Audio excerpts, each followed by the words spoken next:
Hi, welcome to Jadekind Gaming.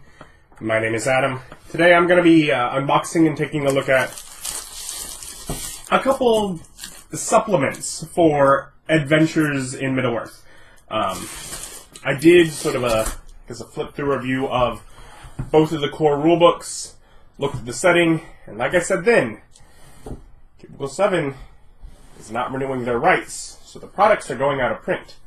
And a lot of the things they have are books that I'm like, I don't really need that. I'm not super, like planning anything in the world. If I do and I need something, there is always the secondhand market. But there were a couple things I wanted to get, just but make sure I would have to go with it.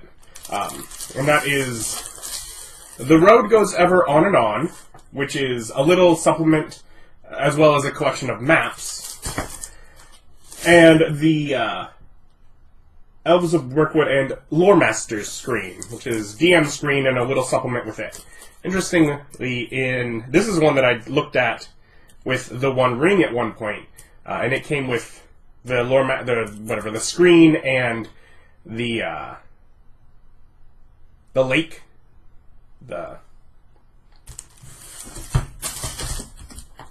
Sorry, I'm having a brain fart. It ended up basically with content that ended up in the core book. Where was that? The Guide to Lake Town, which ended up right here. I was like, Lake Town.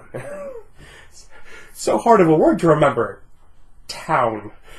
Anyways, so the Guide to Lake Town got put in the core rule, so this instead has like a short adventure. Anyways, so I'm going to take a look at these, because there are a couple of supplements that I decided to pick up to go with Adventures in Middle-earth before it goes away. So we'll start with this one, and ooh, nice shiny plastic. Okay. That's kind of in bags, so get rid of that plastic. Okay, so this is actually the cover of book. The Battle in the Clearing. Fallen Tree provides total cover from ground level. Use of a full movement action allows a creature to climb onto a fallen tree, allowing advantage on attack rolls as long as they stay on the tree. Jumping down is considered normal movement. Creatures on a tree trunk gain +2 modifier to a shove action on opponents below. Basically, it's a little bitty thing. Say, here's an encounter spot. Unfortunately, those are less than 1 inch squares, so you couldn't use normal minis like just on the book. But it's still interesting that that's just what they decided to fill the cover with. Otherwise, yeah. Introduction, various parts, mini meetings, journey begins, along the road, ambush, celebration, capture, explain yourselves, warg attack, wandering wizard. So it's an adventure. You get your intro. And then, yeah, so this is basically, I believe, a low-level adventure, and got some little maps in the back, and another spot here, only with nothing special about this encounter. Then you get conditions. So yeah, so there's that, and then you get our screen here, but I had a few other things. Before we open up the screen itself, let's grab this back sheet here that sort of shows what's in there. Optional class rules for Scholar and Warden. So they do have that. And they have Bottings, Yawnings, Dwarves of the Lonely Mountain. Basically, they have pre-made characters for a number of the different cultures. Yeah, so if you want a pre-made character, they have them like all on separate sheets done out for you there. And then we get this wonderful DM screen. got the lonely mountain in the background. Anyways, let's adjust this here. There we go. Okay, so first that's the chart from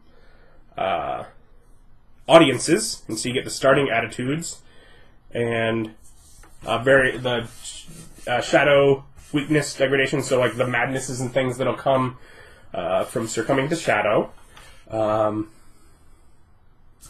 Anguish, which falls into the shadow rules. Blight into lands. Misdeeds. Tainted treasure. So basically a bunch of shadow stuff, which was kind of rules that I'm like, whatever. I wasn't a huge fan of anyways, but a lot of that's on here. And then page references, not terrible to have. We get rules summaries, which have what it is, and the page reference. So journeys, audiences, corruption, and undertakings during the fellowship phase. So basically the new rules for Adventures in Middle-earth, they have summaries for that. And then our final little one is the raw, so the rules as written for the embarkation and the arrival tables. So not any of that fancy stuff that you'll probably want to use to describe things to your players, but what it actually does. Then little whatever, legal stuff, and there is nothing like looking if you want to find something. Yeah, nothing like it. But yeah, that is our DM screen, or Loremaster screen. I like the art. I got it for the art. I got a section on my wall where I can put DM screens now to decorate with, and I was like, that's a really cool art of Lake Town. So that's why I got it. I mean, for one, I definitely prefer landscape DM screens to portrait, just for how much they interfere with me interacting with my players.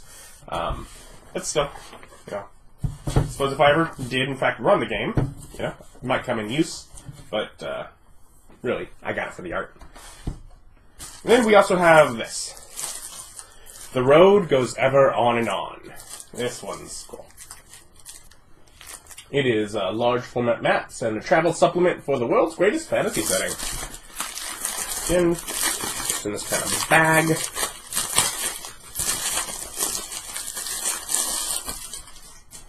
Out of the bag. So it says sort of what you get here on this back sheet, and it has a cardboard backing to give it structure. Flip it over. We have our little soft cover supplement to begin. Get our new contents here, which expands on events, encounters on the road,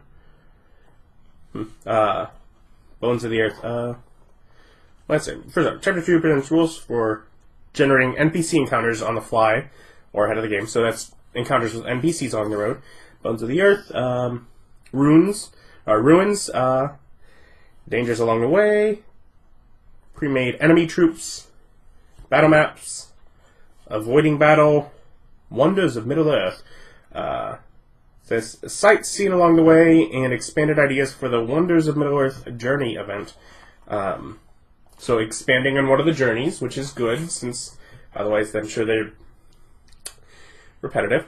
Lodgings along the road, and sights none yet have seen. Awarding experience on journeys. Anyways, so events expanded.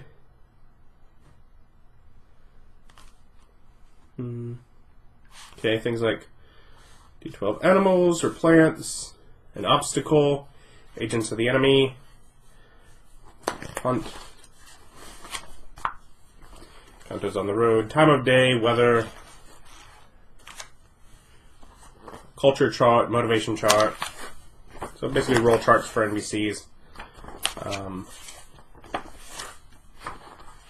Creating the ruins. What was the purpose? Different cultures, for who built it. What state is it in now? Dangers along the way. Goblins and wargs, so they have strengths and weaknesses.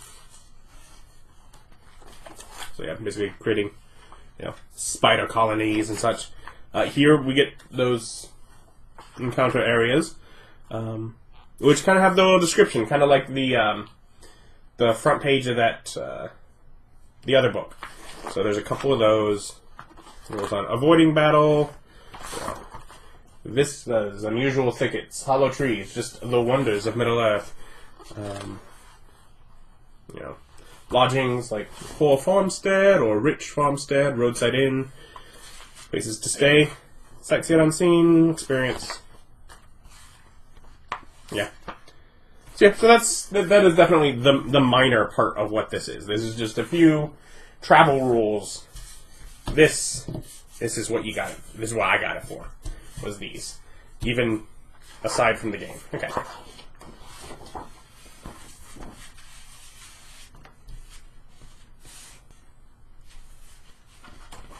Okay. So you have the Wilderland. You get your map, beautiful map, seen time and again, and it sort of marks the different spaces. Has the mountains and forests, all that.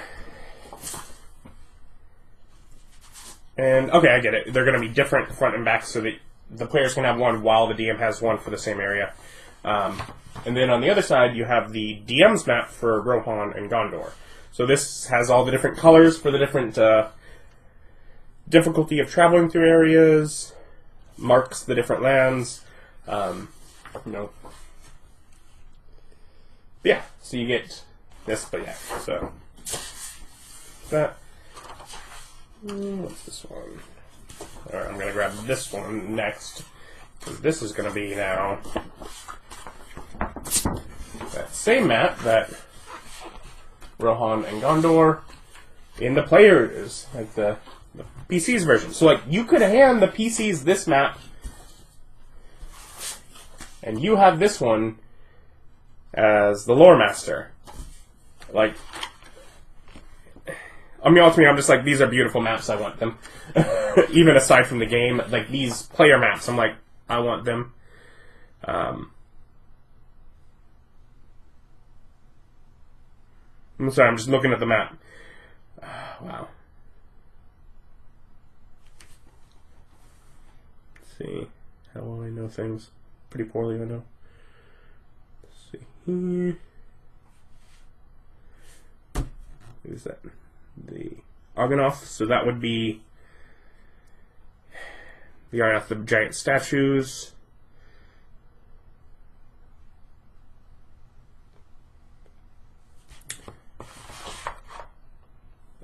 Minus Tirith, minus Morgul, that's Gileath. Just some locations I know. I'm definitely more of a fan of the movies than the books. But yeah.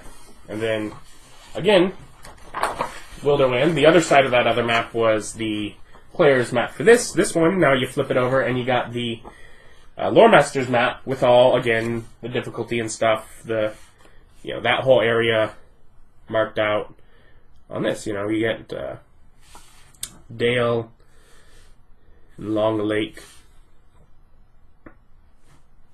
Yeah, so you have that. So basically, each of those maps, both player and Loremaster. Likewise, these are going to be same thing. You have Mordor. I'm just going to unfold both of these.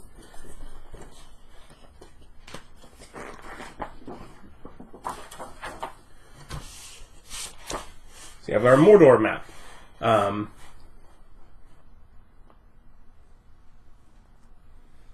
So, Minas Morgul is here. So, it's like you can tell where it meets up that other map here. The bottom corner of that is now this area of Mordor.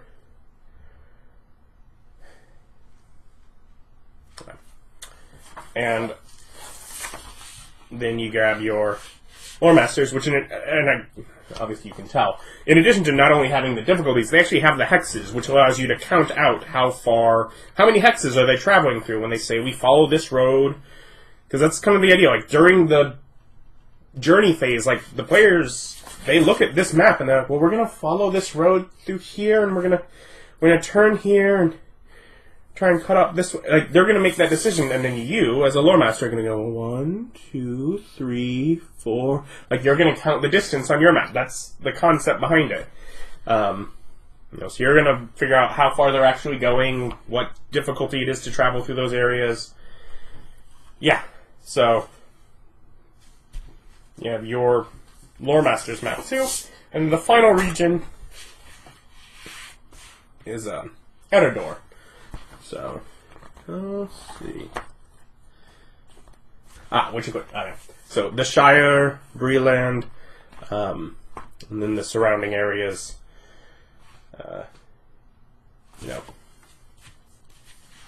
Here's the difficulty traveling, and here's the beautiful player's map.